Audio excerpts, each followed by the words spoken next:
What's good, YouTube? I'm back. And today I'm going to talk about my Rookie of the Year picks. And honestly, I think it's just between two people, Trae Young and Luka Doncic. And I think it's been fairly obvious at this point. And so basically, I'm going to go with Luka Doncic on this one. And my reason behind it is, well, one, Luka is averaging 21 points per game, 7.6 rebounds, 5.8 assists, while shooting 42% from the field and 33% from three. It's on average efficiency, not like the greatest or anything, but he's doing good. I remember at the beginning of the year, a lot of people had their suspects on him being a bust because of his lack of athleticism and stuff like that.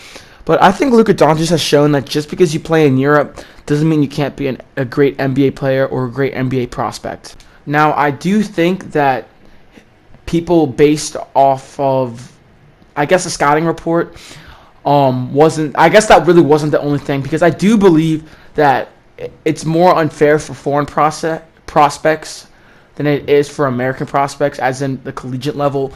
And I do think it's a little unfair. I think there's more of a bias, I should say, because Luka Doncic has just simply been amazing. I mean, he's been playing against grown men for basically a lot of his life. And for them to be this suspect about him is just, I didn't think it was really fair.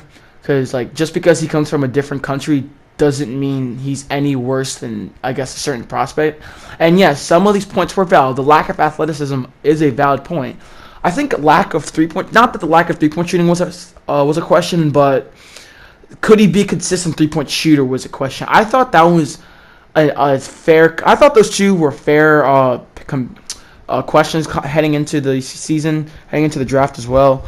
But it turns out that he's been really good, and I do think that the bias towards the United States players and collegiate players are a little unfair for foreign prospects.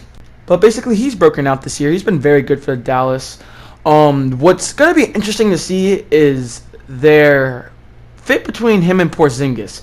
Now, I do think they will get along, and they will fit together. But I'm more nervous at the fact that, will Porzingis come back the same player? Because ACL injury is something serious, and it's really hard for big men to come back off of a serious injury.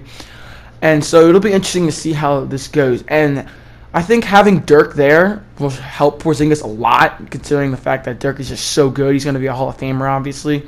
And I do think this is going to go very well. I also think the Mavericks have a pretty good future, and they cleared some good cap space, getting rid of DeAndre Jordan and Wesley Matthews and a lot of people like that. So they cleared some cap space doing that. And I do think the future is going up for them.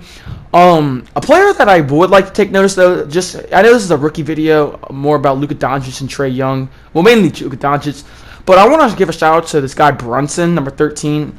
Jalen Brunson, I don't know much about him, but he's been going off lately. Not going off, but he's been playing very well lately. And I just want to give a shout-out to him. But I do think the future for this team is very good. For this season, though, he's been averaging 8.9 points, 2.9 assists, 46% from the field, and 35% from three. That's pretty good for a rookie. That's pretty efficient for a rookie. So I just wanted to give a little shout out for him, because as of lately, he's been doing very well. But the reason why I'm not going to give it to Trae Young is, well, yes, I do think that he's been just completely going off as of lately. But first of all, Luka's led the Mavericks to a better record. I think they're a better overall team, in my opinion. And second, I think people are too quick to just forget about the fact that Trae Young kind of struggled at the beginning of the year. He wasn't shooting the ball very well. He wasn't shooting from the field very well either, and he was really struggling. And yeah, you could blame him on the lack of help on his team, considering he's really the only star. He's not really a star yet, but you know what I'm trying to say. The only kind of guy right there.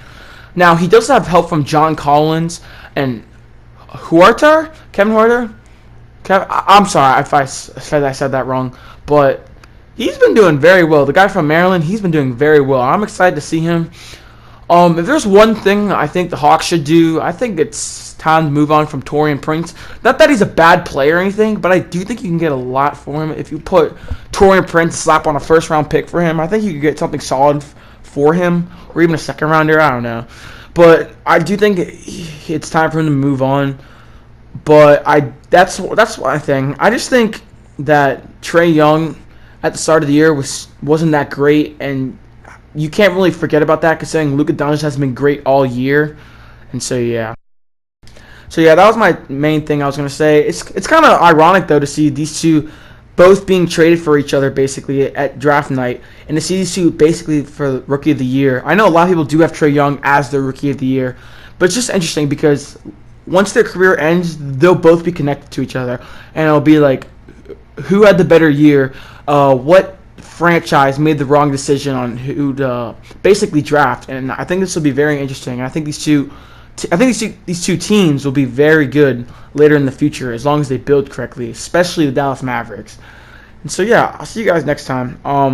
This is a little shout out to Phantom. Obviously, you guys can see I'm basically destroying him in 2K because he's trash. No.